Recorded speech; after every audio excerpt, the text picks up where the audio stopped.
इस सभा में पहुंचने के लिए और भाई सतपाल चौधरी जी का मनोबल बढ़ाने के लिए आप सभी का बहुत बहुत धन्यवाद करता हूं और आप सभी के लिए बहुत बहुत मंगल कामनाएं करता हूं। साथ साथ अपनी बात को शुरू करने से पहले मैं बहुजन समाज में जन्मे सभी संतों, गुरुओं और महान पुरुषों को नमन करता हूं। महामानव तथागत बुद्ध से लेके संत शिरोमणि सदगुरु रविदास जी महाराज, गुरु नानक देव, भगवान वाल्मीकि महाराज, गुरु घासीदास, संत कबीर, नारायणा गुरु और तमाम संतों को, चाहे स्वामी अच्युतानंद हो या और कोई संत हो, उन सबको भी मैं नमन करता हूं।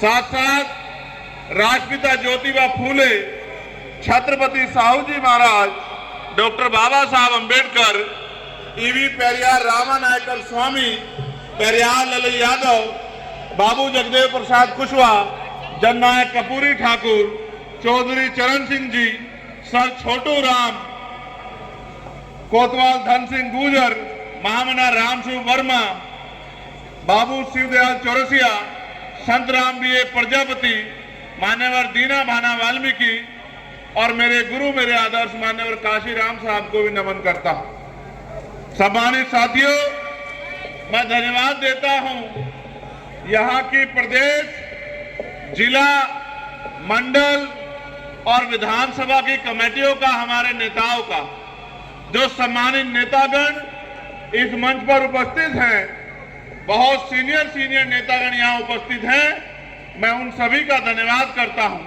साथ साथ बड़ी संख्या में हमारी माएं बहनें भी बहुत दूर दूर तक पंडाल में मुझे दिख रही है, मैं उनका भी बहुत बहुत धन्यवाद करता हूं कि वो आशीर्वाद देने के लिए मुझे और सतपाल चौधरी जी को यहाँ पहुंची हैं। अभी मुझसे पहले हमारे नेताओं ने अपनी बात यहाँ रखी है, लेकिन अपनी बात को शुरू करने से पहले आज जिन साथियों ने आजाद समाज पार्टी में आस्था विश्वास जगाया है, आस्था विश्वास के साथ साथ आने वाले कल की उम्मीदें भी देखी हैं, जिन साथियों ने मन पक्का किया है कि वो आजाद समाज पार्टी के सिपाही बनकर उत्तर प्रदेश में और देश के किसी भी कोने में जहां उनकी जिम्मेदारी लगाई जाएगी वो काम करने का काम करेंगे।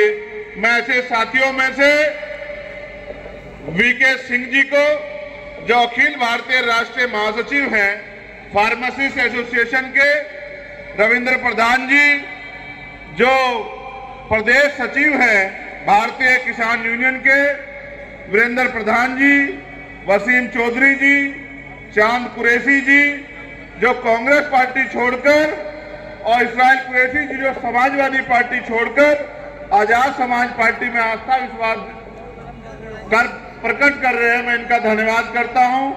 साथ साथ राजेश जाटव जी, विनोद भारती जी, यशपाल जी, मोहम्मद अनीस जी, विनोद कुमार जी, मोहम्मद इमरान जी, कपिल चौधरी, सुनील जी, टीटू कुमार, सुनील कुमार, विनोद कुमार, रमेश कुमार जी का भी, जो विजेंद्र कुमार जो समाजवादी पार्टी छोड़ के आजाद समाज पार्टी की सदस्यता ग्रहण कर रहे हैं, मैं इनका भी धन्यवाद देता हूं।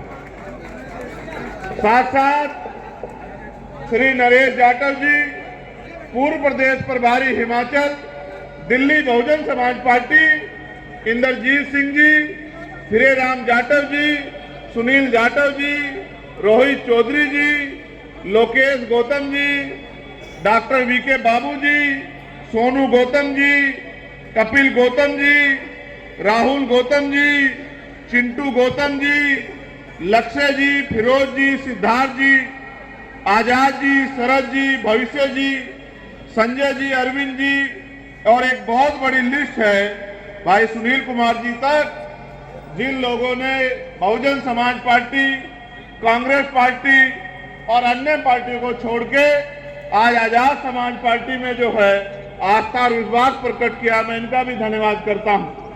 साथ साथ रघुनंदन पाल जी, अखिल भारतीय पाल महासभा के प्रदेश सचिव हैं, वो बहुजन समाज पार्टी छोड़ के और मुझे आपको बताने में बड़ी खुशी हो रही है कि अमर सिंह जी पूर्व विधायक सिकंदराव, जो उस क्षेत्र के बहुत सम्मानित नेता हैं, अपने दम पे राजनीति करते हैं, उन्होंने भी आज आजाद समाज पार्टी का दामन थामा है।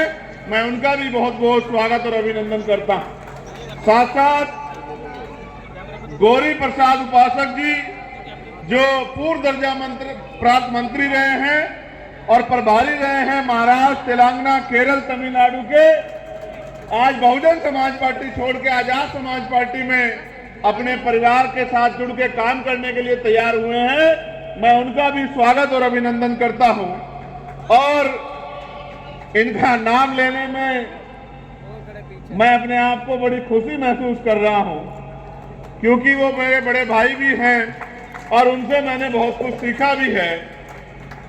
भाई साहब अहमद तोमर जी, जो पूर्व विधायक रहे हैं और कई कई स्टेटों के प्रभारी रहे हैं, आज पुणे अपने परिवार में फिर से जो है इस कारवां को आगे बढ़ाने के लिए इस जिम्मेदारी को संभालने का काम कर रहे हैं। मैं उनका भी स्वागत और अभिनंदन करता हूं। अब क्योंकि लिस्टें तो मेरे पास बड़ी लंबी हैं, जो हापुड़ से शामिल होने वालों की लिस्ट आई है, मैं उनसे व्यक्तिगत मिलके जो है अभी उनको ज्वाइन कराऊंगा।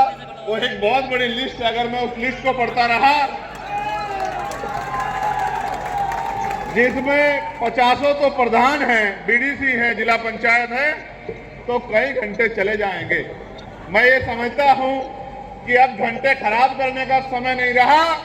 अब एक एक मिनट, एक एक सेकंड को जिम्मेदारी से, उसके भरोसे उस पर काम करके और बहुजन समाज को इकट्ठा करके ताकत बनाने का समय आ गया है। अब बातों में समय खराब नहीं करना है, अब हमें किसी के भरोसे नहीं रहना है, अब हमें अपनी लड़ाई स्वयं लड़नी है।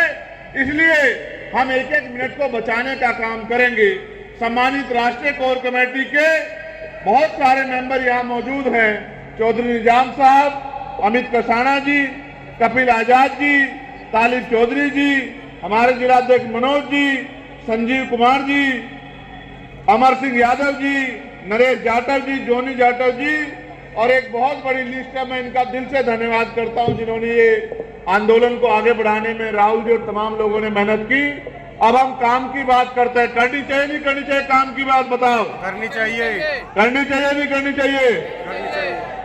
तो गाजियाबाद के मेरे साथियों सुनो, ये गाजियाबाद हमारी राजधानी है। राजधानी ये गाजियाबाद मेरा दूसरा घर है। मैंने बहुत कठिनाइयों का समय यहाँ गुजारा है। यहाँ के बहुत सारे सीनियर लोग जानते हैं कि जब पूरे उत्तर प्रदेश की पुलिस मेरे पीछे पड़ी थी, तो ये गाजियाबाद के लोगों ने मेरा हाथ पकड़ के मुझे चलने की ताकत दी थी। मैं गाजियाबाद को अपना घर मानता। ऐसी बहुत सी रातें हैं कि पुलिस पीछे पीछे और हम लोग आगे आगे, और जमीन पे लेट के हमने अपने भाइयों के बीच में यहाँ बहुत सारा समय जो है गुजारने का काम किया है। मैं इस मिट्टी को कभी भूल नहीं सकता हूँ। ये बहादुरों की मिट्टी है, ये बहादुरों का क्षेत्र है, ये बहादुरों का, ताकतवर लोगों का, विसर्जी लोगों का क्षेत्र है। मैं इसकी ताकत को जानता हूँ। हमारे साथ मेरे पीछे रिटायर्ड सीओ, हमारे बड़े सम्मानित नेता कल्याण सिंह जी भी बैठे हैं। मैं उनका भी धन्यवाद करता हूँ। उन्होंने भी बहुत, और उनके साथियों ने मेरी बड़ी मदद की है समय समय पे। और जब जब मैंने दिल्ली में आह्वान किया सरकारों को धूल चटाने के लिए, तो गाजियाबाद में सीना तान करके जो है दिल्ली की सरकार को मेरे साथ खड़े होकर आंख दिखाने का काम किया। मैं गाजियाबाद के साथियों का पुनः धन्यवाद देता हूँ। छोटे भाई गुलजार जी और तमाम सब लोग यहाँ लंबे समय से संघर्ष कर रहे हैं, लेकिन अब उस संघर्ष को एक रूप देने का समय आ गया है। आपने सामाजिक रूप से बहुत बार जो है विरोधियों को धूल चटाई, चाहे इसी पार्क में जब ये भारतीय जनता पार्टी के लोग पार्किंग बना के बाबा साहब अम्बेडकर को अपमानित करने का काम कर रहे थे, मेरी माँ बहनों ने मोर्चा लेके उनके मंसूबों को नाकामयाब करने का काम किया था। मैं इस बात को जानता हूँ, आपकी शक्ति को जानता हूँ। लेकिन सम्मानित साथियों, मेरी माँ बहनों, मुझे बताओ और खुद से सवाल करो, जब बाबा साहब अम्बेडकर ने हमें वोट का अधिकार दिलाया था और उन्होंने ये भी कहा था कि political power is the master की, कि राजनीतिक सत्ता वो चाबी है, जो आपकी सारी समस्याओं का हल कर देगी। तो आप महसूस करो कि आज भी उत्तर प्रदेश में और देश के हर एक कोने में कमजोर वर्ग के लोग रोटी कपड़ा मकान से वंचित क्यों हैं, उन पे बुनियादी सुविधाएं क्यों नहीं हैं, आज भी उनको इंसानों जैसा जीवन क्यों नहीं मिल रहा है। जब हम इस बात को देखेंगे तो हमें यह एहसास होगा कि हमने अपने महापुरुषों की बातों को कानों से तो सुना है, लेकिन उस पर जिम्मेदारी से अमल नहीं किया है। जिस दिन हम जिम्मेदारी से अमल करेंगे और अपनी पूरी ईमानदारी से, जिस तरह से हम 8 घंटे अपना पेट पालने के लिए मेहनत रोजगार करते हैं, मजदूरी करते हैं, नौकरी करते हैं और 8 घंटे 10 घंटे की मेहनत में कुछ पैसे कमा के अपने बच्चों का पेट पालने का काम करते हैं, अगर 2 घंटे भी हम लोग मिशन का काम करें, अपनी पार्टी का काम करें और बहुजन समाज में भाईचारा पैदा करने का काम करें, तो वो दिन दूर नहीं कि राजनीतिक शक्ति आपके हाथ में होगी। आप ये जानते हो नहीं जानते हो कि जिस दिन से आप लोगों ने, मैं पुनः धन्यवाद करूंगा आपका कि आपने एक एक पैसा जुटा के, जब मैं नगीना में चुनाव लड़ रहा था तो मेरे हाथों को मजबूत करने के लिए भेजा और आपके उस पैसे से इतनी ताकत मिली कि आज आपका बेटा चंद्रशेखर आजाद दिल्ली में पार्लियामेंट में खड़े होके आपके हर एक अधिकारों के लिए संघर्ष करने का काम करता है। आपने मुझे पार्लियामेंट में बोलते देखा होगा, कितने लोगों ने देखा, जरा हाथ उठा के बताओ, बताओ दिल से, अपने दिल पे हाथ रख के बताना, बताओ आपका अकेला चंद्रशेखर सैकड़ों पे भारी है या नहीं है, बताओ। अब ये काम आपने केंद्र में तो कर दिया, दिल्ली में तो कर दिया, लेकिन उत्तर प्रदेश में ये काम अभी अधूरा है। जब तक उत्तर प्रदेश में मेरे जैसे लोग विधानसभा लखनऊ में जाके और सरकार की आंखों में आंखें डाल के आपके अधिकारों के लिए संघर्ष नहीं करेंगे, आपके अधिकारों पर जो डाका पड़ रहा है उस डाके को खत्म करने का काम नहीं करेंगे, आपके क्षेत्र की समस्याओं के लिए आवाज उठाने का काम नहीं करेंगे, तब तक मुझे नहीं लगता कि गाजियाबाद में कोई बदलाव हो सकता है। बाकी लोगों पे तो ये मौका 2027 में आएगा, लेकिन आप तो बड़े किस्मत वाले हो, आप तो बड़े खुशहाल हो, आपके हिस्से में तो 1 साल बाद ही, इसी साल आपके चुनाव के 1 साल बाद और इसी साल 2024 में आपके सामने तो पुनः वो मौका आ गया है कि आप अपनी पिछली भूल को सुधार करके और अपनी आवाज को उठाने वाला चंद्रशेखर आजाद जैसा एक सिपाही लखनऊ में आप लोग भेज सकते हो, अगर आप मानसिक और शारीरिक रूप से तैयार हो जाओ। और मैं आपको विश्वास दिला कहता हूं, पार्टी ने जिस व्यक्ति को यहां जिम्मेदारी दी है कि वो आपकी आवाज को उठाने का काम करेगा, मैं उसके संघर्ष को जानता हूं, मैंने उसके संघर्ष को देखा है। कई बार दिल्ली का पानी बंद करके अपने आंदोलन को, किसानों के आंदोलन को कामयाब कराने का काम उन्होंने किया।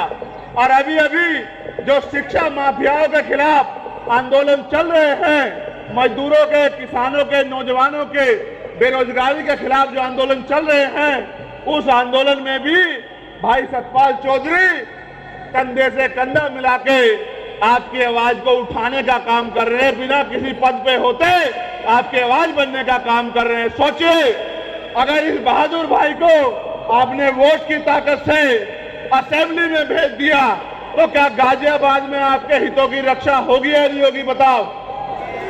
क्या गाजियाबाद में आपके अधिकारों पर कोई डाका डाल पाएगा? सरकार के सारे विधायक सांसद एक तरफ और आपका अकेला सतपाल चौधरी एक तरफ। याद रखना मेरी बात, सरकार के गुंडों के अगर कुंडे ना बंद कर दिए तब आप मेरे मुझसे सवाल करना कि भाई आपने जो कहा था वो गलत साबित हुआ। मैं आपको कहना चाहता हूं, हम पे विजन है उत्तर प्रदेश में बदलाव का, हम पे मिशन है महान पुरुषों के विचारधारा को, उनके सपनों को पूरा करने का, और हम में मादा है, हम में बल है, हम में जुनून है। ये गरीबी, बेबसी, लाचारी, बेरोजगारी, महंगाई, जुल्म जाति खत्म करने का।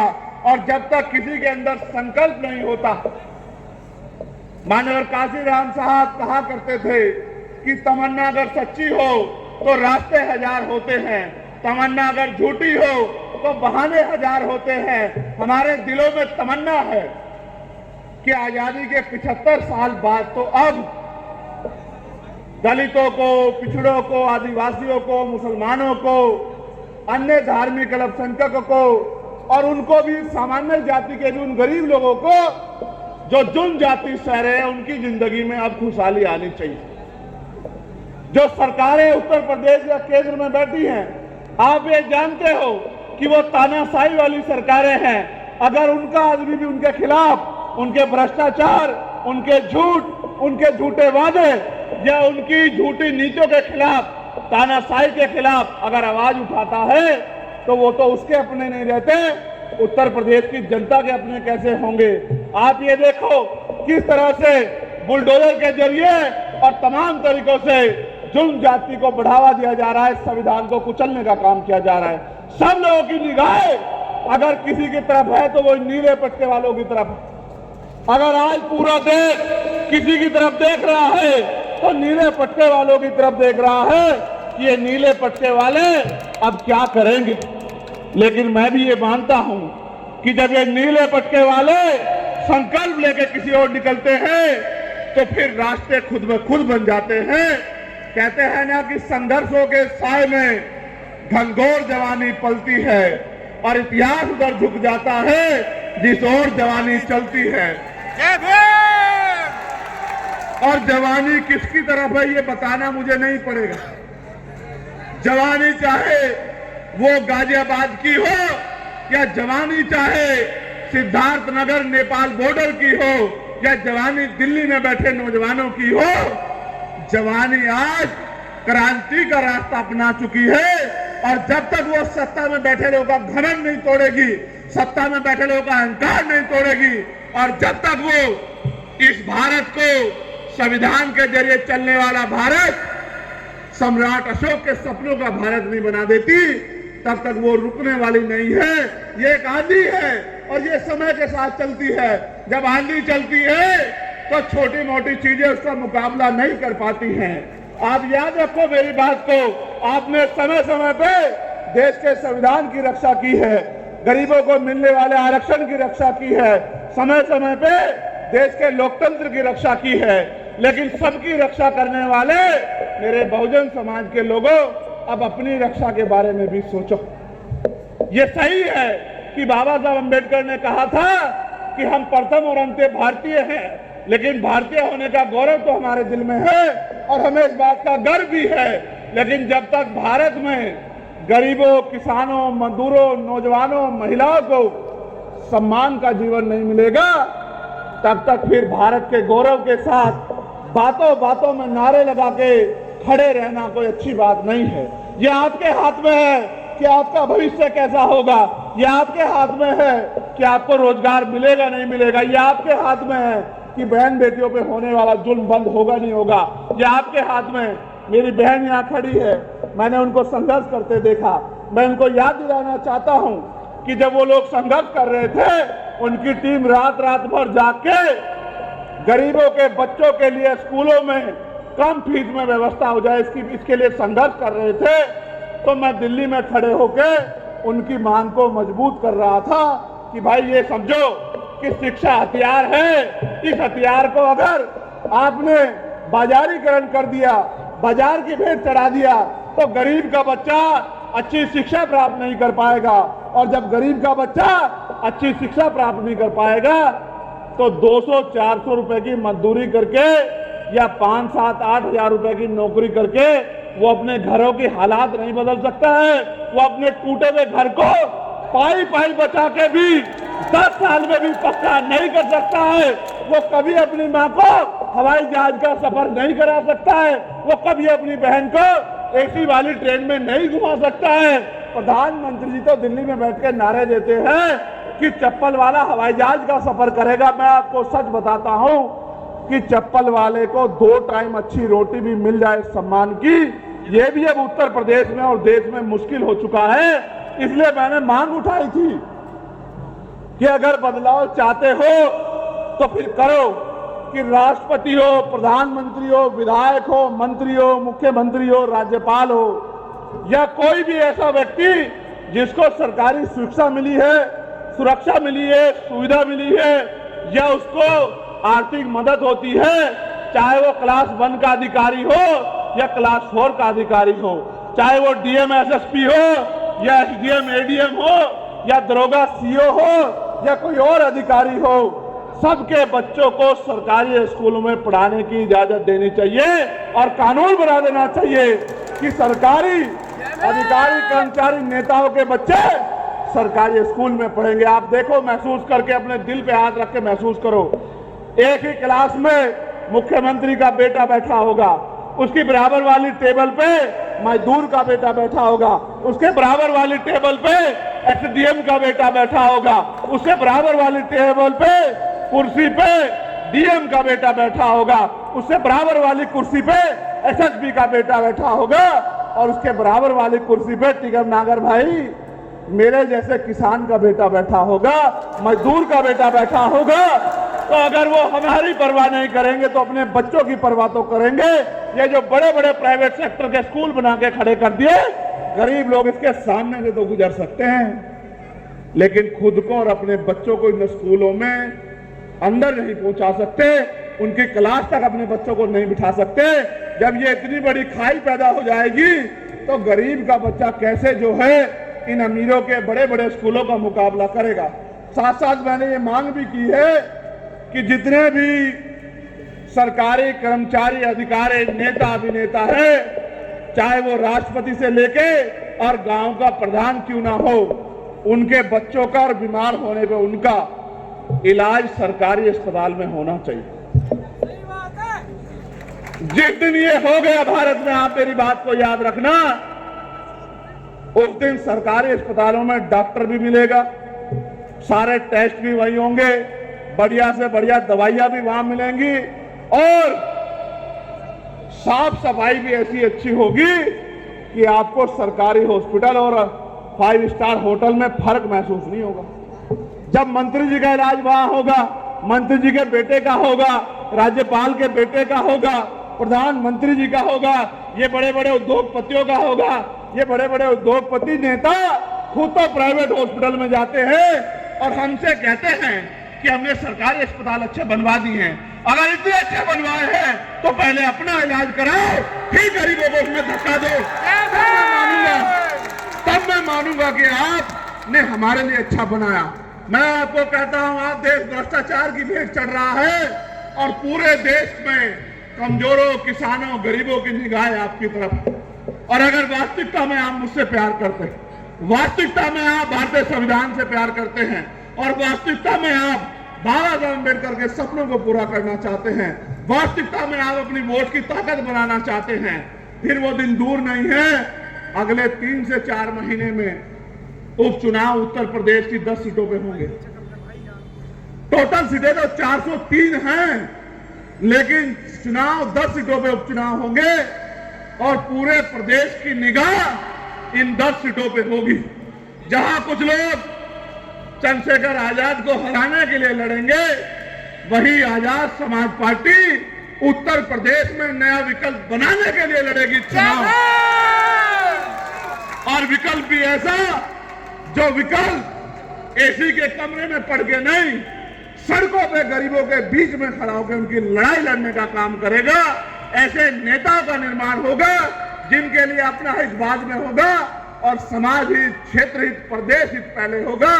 जब ऐसी विचारधारा के लोग आगे बढ़ेंगे तभी प्रदेश में परिवर्तन होगा। आप अपने दिल पे हाथ रख के बताओ, रात को 11 बजे अगर आपकी बेटी घर से निकल के बाजार की किसी दुकान पे जाओ तो क्या आपका दिल उत्तर प्रदेश में आज धक धक करता है, नहीं करता है? बताओ। करता है। क्या आपको भय लगता है, नहीं लगता है? बताओ। लगता है। तो सब कुछ होते हुए भी अगर बहन बेटियां उत्तर प्रदेश में सुरक्षित नहीं है तो मैं मुख्यमंत्री जी से कहना चाहता हूं कि आपको कोई अधिकार नहीं है कुर्सी पे बैठने का। अगर आप में जरा सी भी नैतिकता हो तो आपको कुर्सी छोड़ देनी चाहिए, क्योंकि 7 साल के कार्यकाल के बाद भी आप उत्तर प्रदेश की बेटियों को सुरक्षा देने में, सुरक्षित रखने में कामयाब नहीं हो पाए। आपको कोई अधिकार नहीं है कुर्सी पे बैठने का, सिर्फ बड़ी बड़ी बातें वादे करने से काम नहीं चलेगा। जब राजनीतिक शक्ति दूसरे लोगों के पास होगी, जैसे आज भारतीय जनता पार्टी के पास है, तो आपके हाथ ऐसे फैले हुए हैं, और जब राजनीतिक शक्ति आपके पास होगी तो आपका हाथ देने वाला हाथ होगा। आज मेरा पूरा परिवार इस मंच पर एकजुट हुआ है। मेरे दिलों में बड़ी खुशी पैदा हुई है। मुझे ऐसा लगता है कि जो भार मेरे ऊपर है वो भार थोड़ा कम हो जाएगा, क्योंकि मैं इनकी शक्ति को जानता हूं। मैंने इनको संघर्ष करते देखा है, मैंने इनसे बहुत कुछ सीखा है। मेरा दिल ये कहता है कि आज और इसी समय से उत्तर प्रदेश में परिवर्तन का एक चक्र जो है शुरू हो चुका है। और आप देखना कि जब 10 विधानसभा उपचुनाव का रिजल्ट आएगा तो जिस तरह से आपका प्रतिनिधित्व दिल्ली में है, लखनऊ में भी आपका प्रतिनिधित्व होगा। आपकी बात को कहने वाला और ये नीला पटका पहन के बहादुर योद्धा की तरह, शेर की तरह दहाड़ने वाला आपका सिपाही विधानसभा में होगा, ऐसा मेरा विश्वास है। मगर ये तभी संभव हो सकता है जब गाजियाबाद के लोग मन बना लें और गाजियाबाद के लोग अपनी जिम्मेदारी को उठा लें और आज से ही वो संकल्प ले लें कि हमें रोज 1 घंटा लोगों को आजाद समाज पार्टी से जोड़ के, उनकी विचारधारा, उनके विजन से जोड़ के और गाजियाबाद से नई शुरुआत करनी। क्योंकि बाहर के लोग मेहनत कर लेंगे, अलग बात है, लेकिन जब तक गाजियाबाद का मेरा परिवार, नरेश भाई, विजय भाई, संजीव भाई, बिरजू भाई, तमाम लोग जो हैं, ये मेरे पुराने साथी, जब तक कमर नहीं कसेंगे तब तक लड़ाई आगे नहीं बढ़ेगी। सतपाल जी को मैं देखता हूं, वो सुबह सुबह पार्क में जाते हैं। सतपाल जी को मैं देखता हूं, वो हर आंदोलन में जाते हैं। अगर आप सब लोग सतपाल जी बन जाओ, सीओ साहब पीछे बैठे हैं, अगर आप सब लोग सतपाल जी बन जाओ तो वो दिन दूर नहीं कि ये लड़ाई हम लोग बड़ी आसानी से जीत जाएंगे।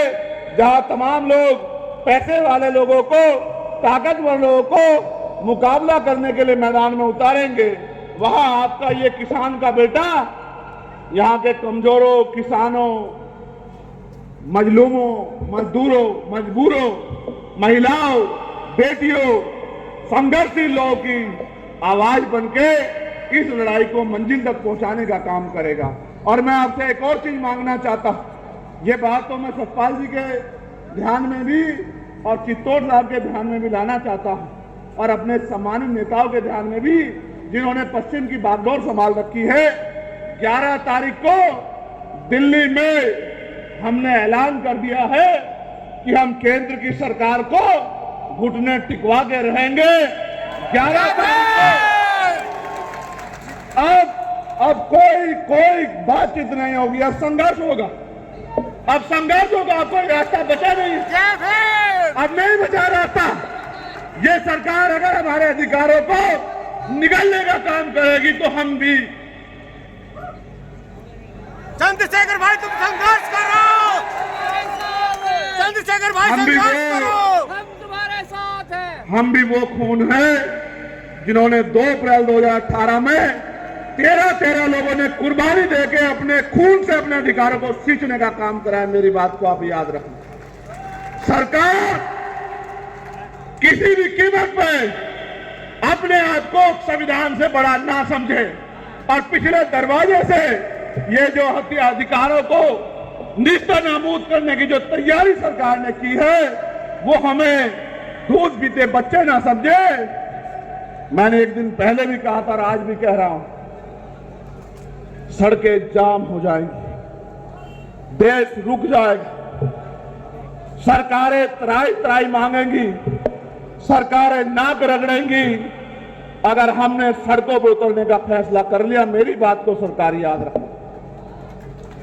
इस बार तो मैंने आपसे आग्रह किया था, लेकिन इस बार मैं आपको प्रार्थना और आदेश कर रहा हूं, निर्देश भी दे रहा हूं कि 11 सितंबर को जैसे दिल्ली में गुरु घर टूटने पे हमने अपनी शक्ति का एहसास दिल्ली की सरकार को कराया था और दिल्ली की सरकार और सुप्रीम कोर्ट घुटनों के बल आ गए थे, आने वाली 11 सितंबर को एक बार और मैदान आपका इंतजार कर रहा है। जय भीम। वही रामलीला मैदान होगा और उसी रामलीला मैदान में इस बार संविधान लीला होगी। मेरी बात को आप याद रखना। जय जय जय जय जय भीम। इसलिए मैं आपसे दो प्रार्थनाएं कर रहा हूं कि आज से आप सतपाल जी का इंतजार मत करना कि सतपाल जी आपकी बस्ती में आएंगे, सतपाल जी आपको चलने के लिए कहेंगे। आज से आप लोग सब लोग खुद को सतपाल जी मान के अपने अपने बूथ सेक्टर की जिम्मेदारी को उठाना। साथ साथ 10 तारीख की रात से ही और अभी से ही मन पक्का करके अपनी डायरी में लिख लो कि एक दिन हमें अपने अधिकारों को बचाने के लिए दिल्ली चलना है। ये पूरा दिन हमारा दिल्ली में संकल्प के साथ है कि आप कोई डाका, आप कोई लूट हम लोग अपने अधिकारों पर नहीं चलने देंगे। वो दिन चले गए कि एक लाठी से पूरे गांव को हाँक दिया जाता था, वो दिन चले गए। अब तो वो गुंडागर्दी करने की सोच भी नहीं रख पाओगे। इसलिए मैं आपसे अपील करता हूं कि आप मेरी इस प्रार्थना को, मेरे इस आग्रह को, मेरा दर्द और भविष्य की जो चिंता महान पुरुषों के आंदोलन को आगे बढ़ाने की मुझे है, उसको ध्यान में रखते हुए अपनी अपनी जिम्मेदारियों पर जुटे। मैं धन्यवाद दूंगा विनोद कुमार जी का, गुलशन कुमार जी का, निखिल वाल्मीकि जी का, अमित वाल्मीकि जी का, अनुज जी का, कपिल बेदी जी का, राहुल वाल्मीकि जी का, विकास जाटव जी का, नीतू कुमार जी का, सनुज गौतम जी का, दीपक जाटव जी का, देशराज गौतम जी का, शिवा राठी जी का, एडवोकेट संजीव कुमार जी का, जो हमारी भीम आर्मी के जिलाध्यक्ष राकेश कदम जी का, राहुल जाटव, शकील अहमद, महेश चंद, दिनेश सागर, विनोद रईस, डॉक्टर आशीष, प्रवीण कुमार, एडवोकेट मोनू कुमार जी का, और हमारी गाजियाबाद पेरेंट एसोसिएशन की टीम ने, हमारी बहन सीमा त्यागी जी ने, प्रदेश सरकार एवं अधिकारियों की उदासीनता के कारण निःशुल्क एवं अनिवार्य बाल शिक्षा अधिकार अधिनियम 2009 आरटीआई की धारा 12(1)